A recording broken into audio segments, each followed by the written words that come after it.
We, in fact, started very early, from about 15 years ago. Our planning, the policies, and going ahead with implementation of different things we could afford to do within even our limited resources. But the starting point, and which makes it all possible, one is to focus on people. First of all, how are people going to be affected by different things happening, some of which you may have control over, others not. But there are nonetheless things one can do. So we started with mobilizing people, and in a very simple way, because people are affected on a daily basis by different things that happen to them because of either consumption or what they produce in different sectors. And we were looking at, therefore, looking ahead. For example, we started from a situation where we had almost all our forests cut down, and for firewood, for different things. It's not just the suffering of people on other different kinds of things, but even their reaction towards how they live their lives. So we embarked on reforestation, for example, and we, in a very short time, restored more than 10% of forest cover in our country. Because you were experiencing an enormous amount of depletion Absolutely. Of forests. I have a figure here of 12% lost Yes. between 2010 and 2015. That's right. So we embarked on that and made very good progress. But we went ahead to look at many other things we could do that do not cost us much. For example, we banned use of plastic bags. And around that, we also looked at the alternatives. If you ban plastic bags, what are you going to therefore be using to do what the plastic bags were covering in this sense? So, which provided an opportunity for investment and business and activity for people, again, economic activity in replacing the plastic bags. And now we are, in fact, going ahead and also dealing with the single-use plastic bags. How much do you think you've changed the culture in your country, literally by the 1 day a month where people have to clean up? That creates a movement and an awareness. Absolutely. How much can others learn from you on this, do you think?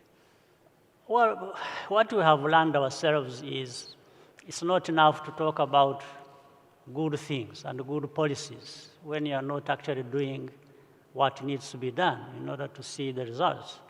So what we did was first demonstrate that there are things within our own means that we can do to actually make a big difference. And in fact, the conversation was, do we need donors' money, or do we need support from anywhere for us to be able to clean our own environment? And we said, no, we can clean our own environment, and on that we can build something new, something different, something better. So that's how it has changed. And it has gone down in the minds of people. Everyone has seen the benefits. Of course, at the beginning, you don't have everyone understanding what needs to be done or the benefits of it. But once you get started, then you create a critical mass and of understanding as well as to actually what is happening and therefore the benefits of it. And from there, it increases to a level like where we are now, where it has more or less become a culture. Every month and every Saturday ending the month, we have, in fact, people no longer have to be mobilized to be able to do it. They just show up every time, and they are doing different things in their communities across the country. It's not just the city, one city or another, it's across the country. So you are in Rwanda, a country in a hurry. It's 25 years since the genocide. You're a country in a hurry. You have difficult population challenges. But what is the contract that you've tried to build between you as the government, you as the president, and the country and the people who expect development, but also expect a new form of sustainability at the same time? You see, it is very clear to my mind and to many leaders' minds that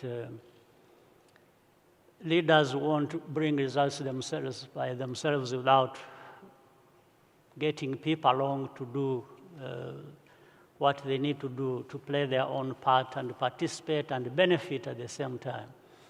So from the start, therefore, it has always been our method to talk to people, to have a conversation, to have them contribute, and also to participate in making sure that later on we are able to look back and say, look, this is where we have been, this is what we said we needed to do, and these are the results. So, and we use a particular case or a particular example to therefore mobilize them, the people, for the next thing that needs to happen. And there is a lot of consultation. So what we have also done to back that up is to make sure that leaders at different levels, in fact, sign contracts with the central government. We have a very highly decentralized system as well as a central government. So we sign contracts on different goals and targets that we have established, again, drawn from the people themselves. And then every end of the year, we sit in the parliament session that takes place particularly for that. All leaders come together, and then each one accounts for what we were supposed to do, what happened, did we meet the targets, did we not, what was the problem, so that the next time we are able to overcome that. And that involves as well what we need to do in the climate matters space. In every aspect, we consider that. But what I'm trying to get at really, Mr. President, is the societal contract. The society is expecting significant economic development, stability which comes from that. You're a leader on IT. You're becoming a real center of excellence in Africa. But that has got to be done as well with a high degree of sustainability. Right. You're not retrofitting. You are now in a position where you can innovate and inaugurate new ideas. Yes. What are the big new ideas? Because you're trying to build, quote, a technical and managerial capacity now on sustainability and climate change. It all comes from,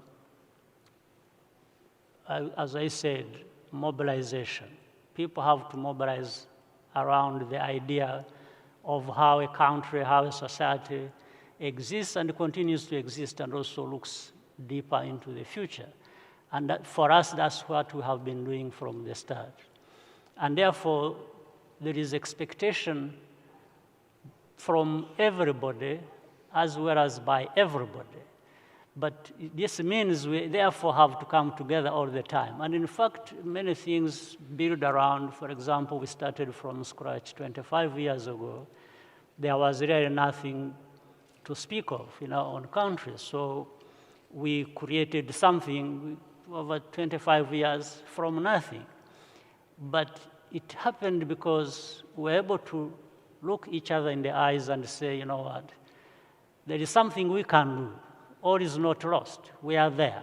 We can work together and create something, whether it is on matters of sustainability in terms of environment, or in terms of socio-economic development, or in terms of stability and security for the country.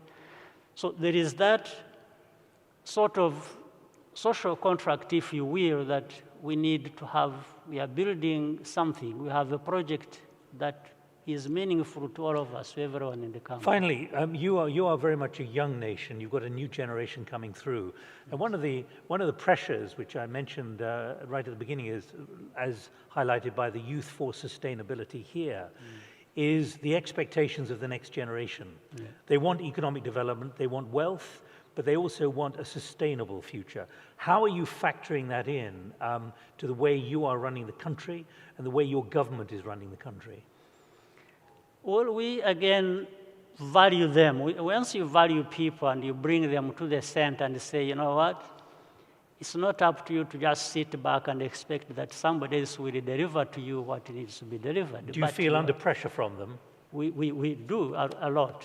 We do a lot of pressure. There is a lot of pressure. But in a way, in a nice way, we push back by saying, you know what? There is something you're going to be able to contribute. Just do things the right way. And we are training people. Our young people have been trained in different areas. We have invested in that because, after all, that is the major resource the country has. And we are saying to each one of them, we say, there is what you can contribute for the general good of the whole country as well as your own self. And we are seeing that coming up. The spirit is there, and they have seen from where we have started and where we are now, and every time we keep calling upon them to participate, and they think they have come to believe in themselves, but also in working with each other as well as the government that has mobilized. And in our last minute, the pressure now from those in the rural areas to come to urban areas, not unique to Rwanda, yes, but it's a problem in so many nations now, particularly in the developing world. How are you handling that? Because that in its own way is creating its own sustainability challenges on pollution, on water, on so many issues. In fact, we have approached it with great success in terms of creating secondary cities. For example, there is the capital in the center of the country. We are now having about 7 to 8 cities developing from across the country in different parts of the country. So instead of everyone being drawn to the center, the capital city, actually most people are now going to these secondary cities, as well as also we encourage them to find what they can do in their actual rural settings. For example, in the development of agriculture, we have now invested heavily in development of agriculture, which has been the mainstay of the whole population. And we have brought in methods where now, from subsistence agriculture to commercial agriculture, where people now grow things and produce things and are able to take them to the market and get money and so on.